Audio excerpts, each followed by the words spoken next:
ابھی میں ایک مجلس میں عرض کر رہا تھا کہ ایک علاقے میں مسجد بنی، وہاں پر جو ہے وہ ایک مسجد میں 10 آدمی تھے 10 سال پہلے. ابھی ایک مسجد میں ضرور عرض کر رہا تھا 10 سال پہلے 10 آدمی تھے نمازی، اور اسی علاقے میں ایک چرس پینے والا تھا، جسے چرسی کہتے ہیں. آپ کی جگہ تھوڑا کبھی مثالیں دینے کے لیے الفاظ ہوتے ہیں، جسے چرسی کہتے ہیں. جی 10 سال گزرنے کے بعد اس نے جو ہے وہ 10 بنا لیے اپنے جیسے، مسجد میں 100 بن گئے. معاشرہ کہاں جا رہا ہے؟ میں کیا کر رہا ہوں؟ ایک نے کتنا کام کیا اور 10 نے کتنا کام کیا. میں عرض کرنا چاہ رہا ہوں دیکھیں کہ عبادت ہے، سمجھے عبادت نہیں ہے، یہ فراموشی الہ کا سبب بنتی ہے خدا کا. اور آگے چلیے جناب، یہ ہم نے کہہ دیا کہ گناہوں سے آلودہ ہونا، عبادت کو نہ سمجھنا، یہ سبب بنتا ہے. اور بہت ساری باتیں کی جا سکتی ہیں. ایک دیکھیں اہم ترین یہ کہ والدین کی نافرمانی. میں بات جہاں سے لے کے چلا ہوں، یا انسان معاف رکھا پہ فکر کریے، یہ سب کے سب جو کریم ہیں. عجیب بات یہ ہے کہ قرآن مجید میں بہت ساری ایسی آیتیں ہیں جہاں اللہ نے اپنی اطاعت کی بات کی ہے، وہیں پر فوراً والدین کی اطاعت کی بات کی. کمال نہیں ہے جی. والدین اہم ہیں، لیکن اگر فریکوینسی آؤٹ ہو جائے گی، یہ آلودہ ہو جائے گا، یا توجہ میں عبادت نہیں ہوگی، تو نتیجہ یہ نکلے گا جناب کہ پھر ہم ان کریموں کو پہچان نہیں سکیں گے، سامنے کھڑے ہو جائیں گے. جی رسائل مقاصد ہماری ایک کتاب پڑھائی جاتی ہے، بہت سے لوگ شاید آشنا ہوں گے. جی رسائل مقاصد کی 2 کتابیں جن کو پڑھنے کے بعد مرجع بنتا ہے، مرجع اہل قدر آیت اللہ العظمیٰ، جن کو پڑھنے کے بعد اس کو لکھنے والے ہیں کون؟ شیخ انصاری. یہ نام ضرور سنا ہوگا، شیعہ جی شیخ انصاری نے کتابیں لکھی ہیں. شیخ انصاری کون؟ بہت عظیم انسان جس نے یہ کتابیں لکھی، جن کو پڑھ کر علماء آیت اللہ بنتے ہیں، طالب علم علماء بنتے ہیں، علماء آیت اللہ بنتے ہیں. ان کا ایک طریقہ کار تھا 4 شمبے کو، بات مربوط اس لیے کر رہا ہوں، 4 شمبے بدھ کو ایک طریقہ کار تھا کہ وہ اپنی ضعیف ماں کو اپنے کندھے پر اٹھا کر اور حمام لے جاتے تھے، غسل خانہ پرانے زمانے میں کیونکہ باہر بنے ہوتے تھے، اور عورتوں کے حوالے کر دیتے تھے. وہ نلاتے تھے بہت صحیح تھی کی والدہ، اور پھر یہ لے کر گھر پر آ جاتے تھے. ایک دن جب یہ واپس لے کر آ رہے تھے تو ایک عالم، مجھے عرض کر رہا ہوں والدین کی بات کر رہا ہوں، ایک عالم جو ہے وہ ان کے پاس پہنچے اور کہا کہ شیخ آپ بہت بڑے آدمی ہیں، بہت عظیم آدمی ہیں، آپ اب بھی اپنی ماں کو اس طرح سے کہا، کیا کہا تم نے؟ کہا آپ بہت عظیم آدمی ہیں. کہا واقعی میں بہت عظیم آدمی ہوں؟ کہا ہاں، مکتب تشیع و مکتب اسلام کے آپ بہت بڑے عظیم شیخ ہیں، شیخ الاسلام ہیں. کہا میں جتنا بھی عظیم ہوں اسی کی وجہ سے ہوں. لطف نہیں لیا، ان کو سمجھو، علماء کو سمجھا جائے. یہ 2 لفظ زبان سے ادا کر دینا علماء کی مخالفت میں سوچ سمجھ کے ہونا چاہیے کہ کتنے مخالفت پر جا رہے ہیں، کتنی حمایت پر جا رہے ہیں. جو کچھ بیان کرنے والا بیان کر رہا ہے وہ بھی علماء ہی کو کوٹ کر کے بیان کر رہا ہے، لیکن شاید کریموں سے وابستہ نہیں ہے. میں جلد کر ضرور پڑھے محمد ایک دفعہ اور اجتماعی ضرور پڑھے محمد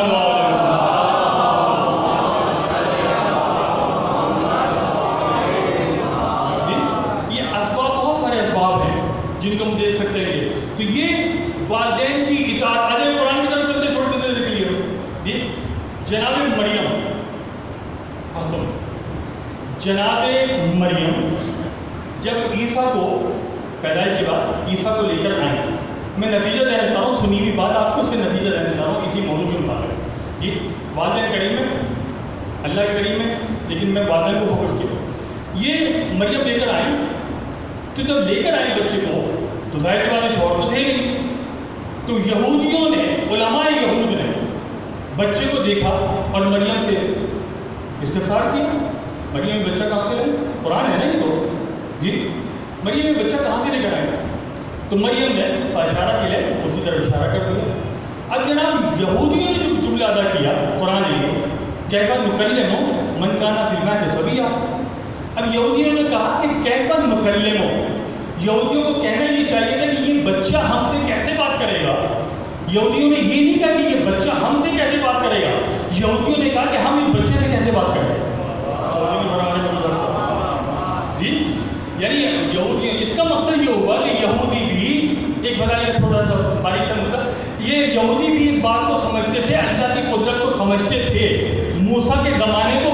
چکے تھے, فرعون کے مسئلے کو پڑھ چکے تھے, زلیخا کے مسئلے کو پڑھ چکے تھے, بچے کی گواہی کو سمجھ چکے تھے, یہ جانتے تھے علماء یہود کہ اللہ کی قدرت سے یہ بچہ بول سکتا ہے.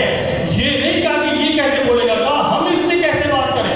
لیکن آج کے مسلمان کا سمجھ میں نہیں آتا, عیسیٰ کی گواہی کو مان رہے ہیں, موسیٰ کی گواہی کو مان رہے ہیں, لیکن پھر بھی کلپ پہ کلپ بن رہے ہیں جناب, اعتراض کر رہے ہیں کہ 3 دن کے لیے کیسے بات کر سکتے ہیں.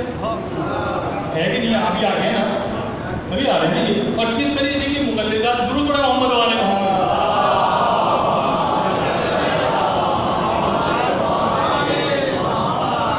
اچھا جناب, تو یہ والدین کی بات ہے.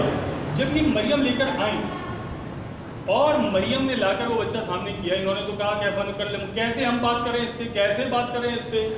جی اب خود پیغمبر نے یعنی نبی نے یعنی عیسیٰ نے کیا کہا, آپ کی نوری میں یہ جملے, عیسیٰ نے کہا انی عبداللہ آتانی الکتاب. آپ لوگوں کے ذہن میں یہ رٹا ہوا ہے, سب تقریباً مجلسی لوگوں کے ذہنوں میں موجود ہے کہ میں اللہ کا بندہ ہوں, نبی بن کر بھیجا گیا مجھے, میں نبی بھی ہوں, میں کتاب لے کر آیا ہوں. یہ تو بات ہو گئی, لیکن میں جو بات کرنا چاہ رہا تھا, یہ آیت پہلے کی ہے, لیکن 32ویں آیت میں جہاں پر عیسیٰ نے کہا کہ میں اللہ کا بندہ ہوں, اس کی عبودیت کے لیے آیا ہوں, کتاب لے کر آیا ہوں, نبی بن کر آیا ہوں, وہاں پر فوراً کہا 32ویں آیت میں کہا وَبَرًّا بِوَالِدَتِي, اور اللہ نے مجھے اپنی والدہ کے ساتھ حسن سلوک کر بھیجا.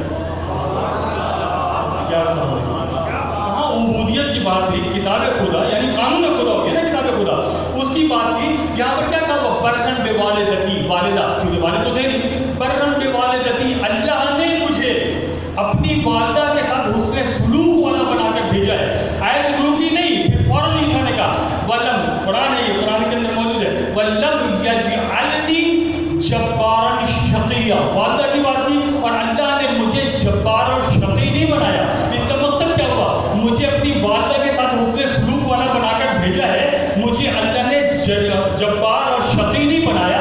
یعنی اس کا مقصد یہ بیان کرنا چاہتے ہیں عیسیٰ کہ اگر میں اپنی والدہ کے ساتھ, نبی ہے عیسیٰ, اگر میں اپنی والدہ کے ساتھ حسن سلوک نہ کروں تو میں نبی تو دور کی بات, میں جبار بھی ہوں گا, میں شقی بھی ہوں گا.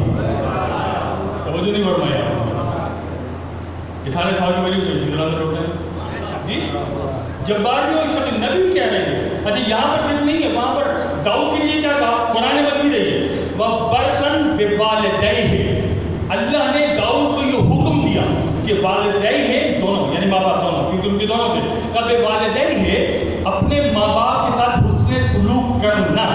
وَلَمْ يَكُنْ, اگر ایسا نہ کیا, جباراً عصیّا, اے داؤد تم پھر جابر بھی ہوگے اور گناہ گار بھی ہوگے.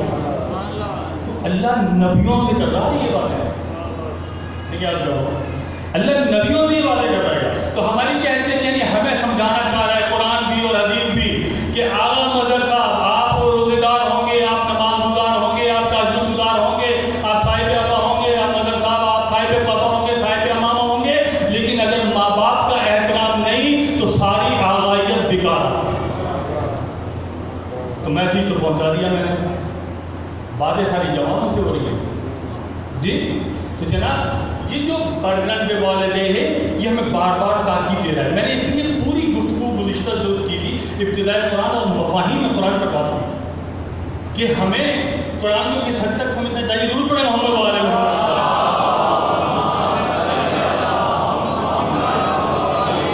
ایک دفعہ اور اجتماعی ضرور پڑھیں محمد والے.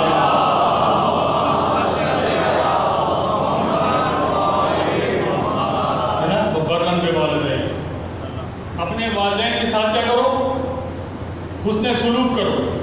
حسن سلوک احسان تو اتار ہی نہیں سکتے. میں کبھی عرض کروں گا, اور بالوالدین احسانات مراد کیا ہے, احسان نہیں اتار سکتا والدین کا کون, کیا اتارے گا, کوئی نہیں اتار سکتا. پھر یہاں پر بالوالدین احسانات مراد کیا, پھر کبھی عرض کروں گا, ابھی میرا موضوع نہیں ہے. تب اور درود پڑھیں اجتماعی طور پر.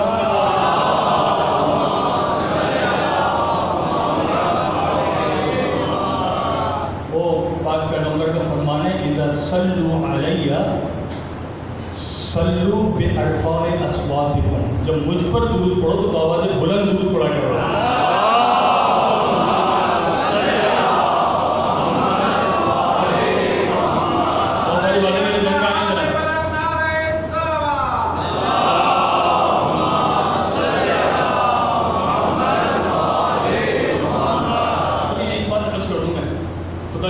عجیب جملہ اس کرنے جا رہا ہوں. ہیں روایت اپنی طرف سے گھڑ نہیں رہا کوئی بھی جملہ. جی جو علی کے دشمن کی سزا ہے وہ والدین کے نافرمانی کرنے والے کی سزا ہے. میں کیا بات کر رہا ہوں؟ جو علی کے دشمن کی, پتہ نہیں دشمن میری زبان سے کہاں نکل جاتا ہے. روایت میں ہے کہ جو علی سے محبت نہیں کرتا, جو اس کی دشمن کے تو پتہ نہیں کیا ہوگا جی, جو علی سے محبت نہیں کرتا جو اس کی سزا ہے وہ والدین سے نافرمانی کرنے والے اور والدین کے آگ شدہ کی سزا وہی ہے جو علی سے محبت نہ کرنے والے کی سزا ہے. ایسے بیٹھے علی سے محبت کرنے والے کی سزا تو معلوم ہے, روزانہ سنتے ہیں, اکثر سنتے ہیں, میری سوئی کیا پتا ہے. حدیث قدسی ہے نا, حدیث قدسی ہے کہ جو بھی جو ہے وہ نماز پڑھتا رہے, روزہ رکھتا رہے, حج کرتا رہے, صفا و مروہ کے درمیان صحیح کرتے ہوئے مرتا ہے مر جائے. اے علی, لیکن اگر تمہاری محبت اس کے دل میں نہیں ہے تو میں ساری چیزیں اس کے منہ پر ماروں گا, اس کو جنت کی بو بھی نہیں سونگنے دوں گا. یہ آپ مجھے ریپیٹ کروا رہے ہیں, آپ کی خاموشی نے ریپیٹ کروایا, ورنہ آپ لوگ حافظ ہیں اس کے تو سب حافظ ہیں. کون سی ایسا جو اس حدیث کو نہیں جانتا؟ سب جانتے ہیں اس کو کہ اگر کوئی کچھ بھی کرتا رہے, تمہاری محبت اگر نہیں ہے تو پھر اس کو میں جنت کی بو بھی نہیں سونگنے دوں گا. یعنی وہی سزا جو علی سے محبت نہ کرنے کی ہے وہ والدین کی نافرمانی کرنے والے کی ہے. یعنی جتنی بھی عبادت کرنا چاہے کرتا رہے, اگر والدین کی نافرمانی کی یا والدین نے اس کو آس کر دیا لم یجدہ عاقا, پھر وہ جنت کی بو بھی نہیں سونگ سکتا. عجیب بات نہیں ہے؟ یعنی ایک کٹہرے میں لا کے کھڑا کر دیا جناب, کہاں علی اور کہاں علی کی محبت کہ جس کی محبت میں کائنات کو خلق کیا گیا ہو. یہ والدین کی نافرمانی. آپ پھر کبھی کروں گا, آپ ذہن میں رکھیے, نوجوان ذہن میں رکھیں, بالخصوص ہمارے بھی ذہنوں میں رہنا چاہیے, بزرگوں کے بھی ذہن میں رہنا چاہیے کہ آپ کا جو سسٹم ہے آٹو سسٹم بھی ہے. آٹو میں اس لیے کہہ رہا ہوں گا کہ کبھی کبھار ایسا ہوتا ہے, بلکہ اکثر ایسا ہو جاتا ہے کہ والدین اتنی محبت میں ہوتے ہیں, اتنی محبت ہوتے ہیں, اتنے قریب ہوتے ہیں, اس کو کرم نظر نہیں آ رہا ہوتا, اس کرم کی وجہ سے وہ لفظ آپ ادا نہیں کرتے, لیکن اس کی بارگاہ میں اتنا زیادہ نافرمانی کرنے والا آٹو سسٹم پر آ جاتا ہے. کوئی بات کر رہے ہو جناب جی, لہٰذا ہمیں بہت توجہ رکھنی چاہیے. دور پڑے محمد والے کا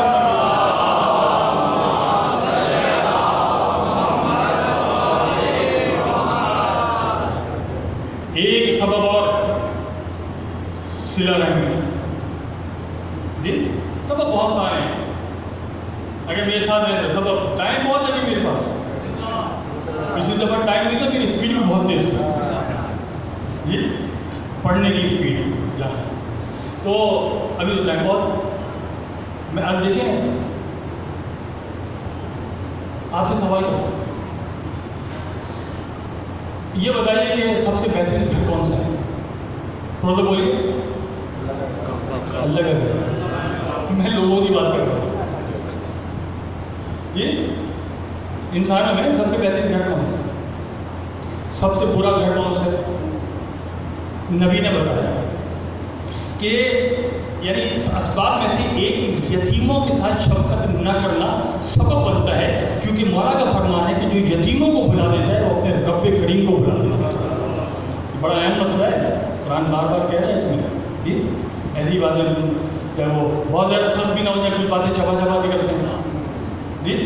جناب یہاں یتیموں کے ساتھ شفقت, نبی اکرم نے کہا سب سے برا گھر وہ ہے کہ جس میں یتیم ہو اور ان کے ساتھ ناروا سلوک کیا جائے.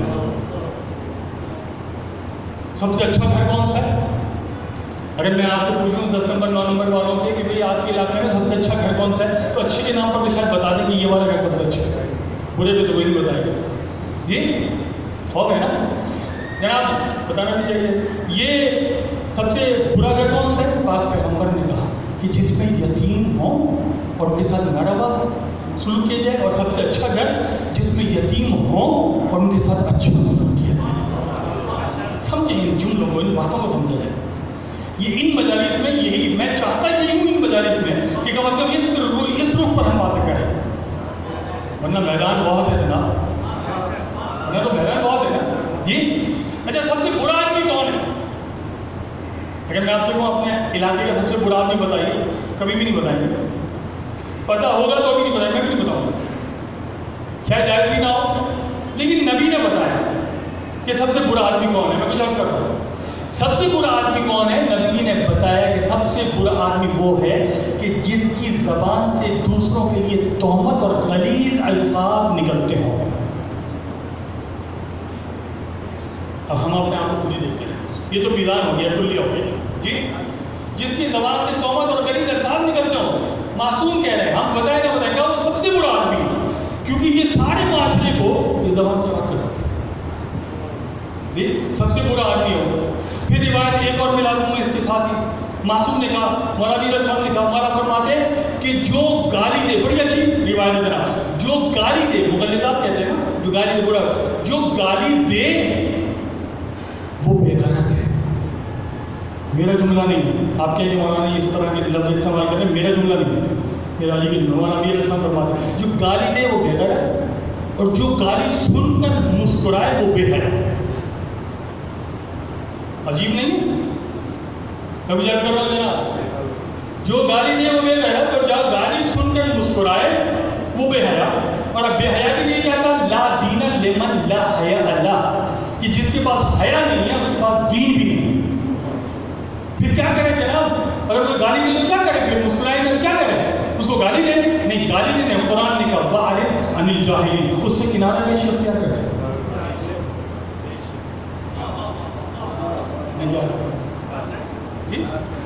وَأَعْرِضْ عَنِ الْجَاهِلِينَ یعنی گالی دے کر مسکرانا نہیں, جو مسکرائے گا وہ تو کیا ہے, لیکن پھر کیا کرے؟ گالی کے جواب میں گالی نہیں. وَأَعْرِضْ عَنِ الْجَاهِلِينَ. امام سجاد سے جب ایک عجیب و غریب سوال کیا گیا تھا جی, تو امام نے درود پڑھے محمد علیہ وسلم.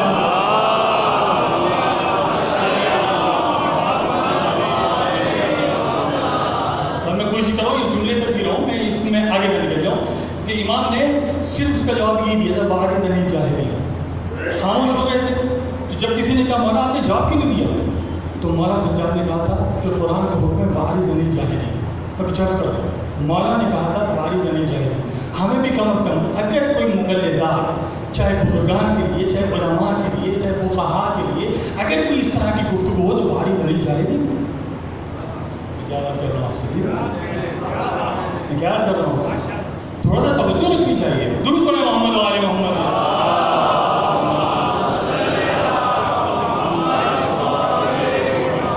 جی یہ سبب بنتا ہے جناب, کریموں کو نہ سمجھنے کا سبب بنتا ہے یہ.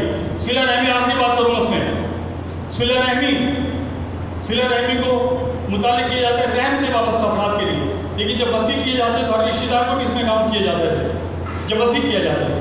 جی صلہ رحمی, اگر صلہ رحمی نہیں ہوگی تو پھر آپ دیکھیں نا, اگر تھوڑا سا صلہ رحمی, یتیموں کے ساتھ شفقت, بدتمیزی سے پیش نہ آنا, اگر ان چیزوں کو اپنا لیا جائے, والدین کا احترام کرنا, ہمارا معاشرہ, ہماری سوسائٹی کتنی خوبصورت ہوگی. کیا کرتے ہیں, ہماری سوسائٹی خوبصورت ہوگی نہیں ہوگی. بات کرنے میں کچھ غلطی نہیں ہے, بات تو کر لی جائے, صلہ رحمی ہونا چاہیے. اچھا بس ایک بات کرتے ہیں, ایک شخص, یہ واقعہ کتابوں میں موجود ہے, رجب علی عطار, ایران کے پرانے زمانے کی بات ہے, لیکن بہت زیادہ پرانی بات نہیں ہے جی. رجب علی عطار کے زمانے کا بات ہے. ایک شخص, اس کی فائل گم ہو گئی آفس کی, بہت پریشان, اس کو بہت بار بار بلا رہا ہے, بالکل مختصر کیا بات کو ختم کر دیں, بالکل مختصر کر دیں, بار بار بلا رہے گا, اگر وہ فائل نہیں ملی تو کوئی تباہی آ جائے گی. میں کچھ کہہ رہا ہوں, فائل صلہ رحمی, فائل نہیں ملی تو بڑی مشکلات آ جائیں گی. تلاش کرو, کام تم کر دی تم نے, یہ ڈھونڈ رہا ہے, نہیں مل رہا آفس میں. گھر پر آیا, گھر پر زوجہ سے پوچھ رہا ہے, سب کچھ کر رہا ہے, لیکن وہ فائل نہیں مل رہی. اتنا پریشان ہے کہ منتیں ماننا شروع کر دی, جناب جو بھی ہوں گی جی. زوجہ پریشان, پورا گھر تہس تہس کر دیا, اوپر نیچے کر دیا, کہاں مانا کر دیا, لیکن وہ فائل نہیں مل رہی جناب.